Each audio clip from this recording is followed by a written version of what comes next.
Cancer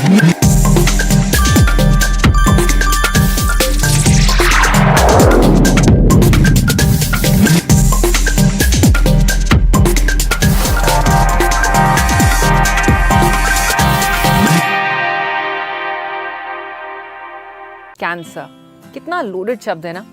जैसे ही कोई इसका नाम लेता है हम सबके सामने किसी ना किसी का चेहरा आ जाता है। एक टाइम था कि कैंसर औरों को होता था, लेकिन पिछले 10-15 सालों में अपनों को होने लगा है। लेकिन ट्रीटमेंट का खर्च अब भी बहुत लोगों की पहुंच के बाहर है। हम सब उन केसेस के बारे में जानते हैं, अक्सर सुनते हैं, जहां लोगों ने अपने इन्वेस्टमेंट्स, अपने एसेट्स, यहाँ तक कि अपने घर तक बेच दिए to save a loved one. अब कैंसर ना होने की टिप तो मेरे पास नहीं है, लेकिन कैंसर से रिलेटेड फाइनेंशियल ट्रॉमा को अवॉइड करने की टिप जरूर है। हाय, आई एम वानी और इंश्योरेंस के बारे में मैं बहुत ही पैशनेट हूँ। क्यों? क्योंकि ये एक ऐसा एरिया है जो जितना इम्पोर्टेंट है उतना ही मिसअंडरस्टूड भी है।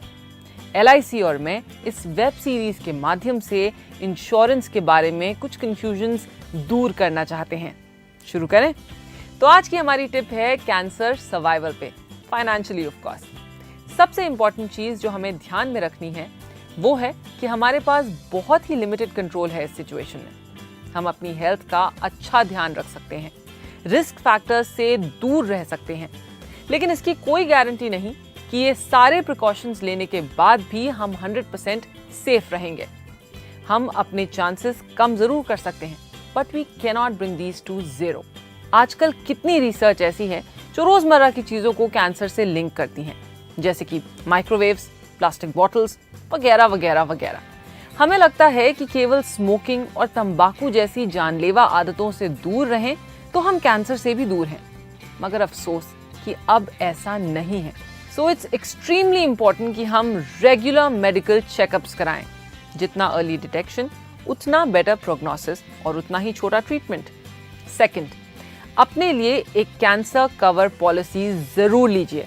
यस, क्योंकि यही एक ऐसा एरिया है जहां आपकी मेडिकल पॉलिसी भी कम पड़ सकती है। एक तो अमाउंट की बात है, और दूसरा ये कि वो अमाउंट किन चीज़ों में खर्च कर सकते हैं आप। हेल्थ इंश्योरेंस आपके हॉस्पिटलाइजेशन कॉस्ट्स कवर करता है, मगर ट्रैवल कॉस्ट्स उसका क्या? प्री हॉस्पिटलाइजेशन ट्रीटमेंट्स जैसे कीमोथेरेपी। क्योंकि कैंसर का इलाज अलग है, इसकी ज़रूरतें भी अलग होती हैं, और इसीलिए LIC ने कैंसर कवर प्लान को कुछ हटके बनाया है। कैंसर पेशेंट्स की पहली जरूरत कैश इन हैंड, ट्रीटमेंट के लिए ही नहीं मगर ट्रीटमेंट से रिलेटेड हर छोटे बड़े खर्च के लिए।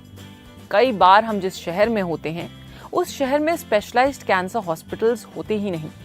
कितनी फैमिलीज ऐसी हैं जिनको शहर बदलने पड़ते हैं, क्योंकि अक्सर कैंसर का ट्रीटमेंट 1-2 साल तक चलता है।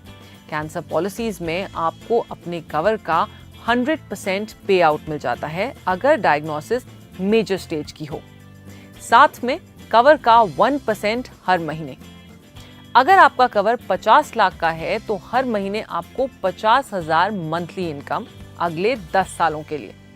कैंसर के साथ लड़ने के लिए पूरी स्ट्रेंथ चाहिए होती है, और इस समय नौकरी या बिजनेस होल्ड पे जाता ही है।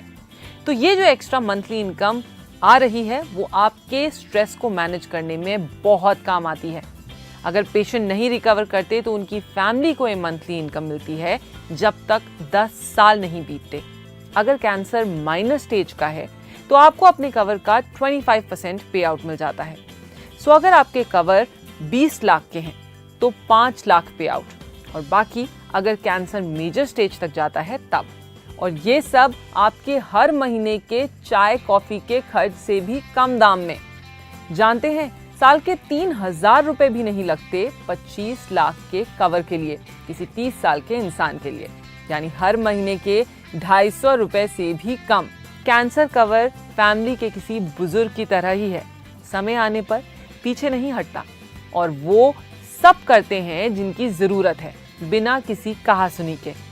डायग्नोसिस से लेकर मंथली इनकम तक आपको बस डायग्नोसिस रिपोर्ट LIC की ब्रांच में सबमिट करनी होती है with no extra paperwork. सुन के ही रिलीफ हुआ ना? इमेजिन कीजिए कि लाइफ के उस टाइम पे जब सारा फोकस रिकवरी पे रखना हो, ऐसा एक्चुअली हो पाए।